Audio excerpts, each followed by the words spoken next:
Hello, पायल kitchen टिप्समध्ये तुमचं स्वागत आहे. आज आपण जिऱ्याविषयी माहिती जाणून घेणार आहोत आणि ही तुमच्यासाठी नक्कीच हेल्पफुल ठरेल. शेवटपर्यंत नक्की बघा. 1. जिरे हा रोजच्या जेवणात वापरला जाणाऱ्या मसाल्यांपैकी एक अत्यंत स्वादिष्ट व रुचकर पदार्थ आहे. 2. जिरे भारतात सर्वत्र पैदा होते. उत्तर गुजरातमध्ये जिऱ्याची लागवड मोठ्या प्रमाणात होते. 3. सफेद जिरे, शहाजिरे किंवा काळे जिरे व कलोंजी जिरे असे जिऱ्याचे 3 प्रकार असतात. तिन्ही प्रकारच्या जिऱ्यांमध्ये जवळजवळ सारखेच गुणधर्म दिसून येतात. सफेद जिरे फोडणीसाठी व मसाल्यांमध्ये वापरले जातात. शहाजिरे विशेषतः औषधांमध्ये वापरले जातात. 4.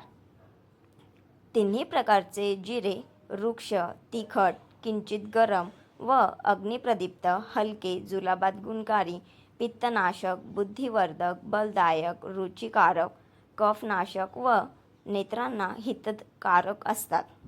ते वायू, पोट फुगणे, गोळा उठणे, उलटी होणे, अतिसार होणे तसेच कृमी, पित्त व लोहविकार या सर्व विकारांवर गुणकारी आहेत.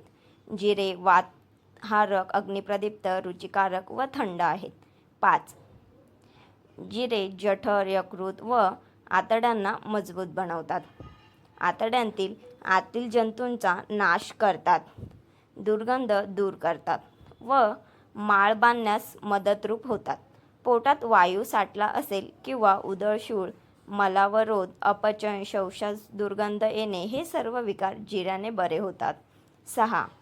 अर्धा तोळा जिऱ्याचे चूर्ण जुन्या गुळामध्ये कालवून सकाळी व रात्री 21 दिवसपर्यंत खाल्ल्याने जीर्णज्वर बरा होतो व 1 तोळ्याच्या गोळ्या बनवून खाल्ल्याने घाम येऊन ताप उतरतो. 7. जिऱ्याच्या सेवनाने उचकी व शूळही बरा होतो. जिरे, हिंग व सदैवचे चूर्ण एकत्र करून ते मधात व तुपात कालवून अगर फक्त तुपात घालून घेतल्यानेही शूळ बरा होतो. 8. जिऱ्याच्या सेवनाने मातेच्या अंगावरचे दूध चांगले येते. 9. जिऱ्याचे चूर्ण रोज घेतल्याने शरीरातील गरमी कमी होऊन रातंधळेपणाही कमी होतो. 10.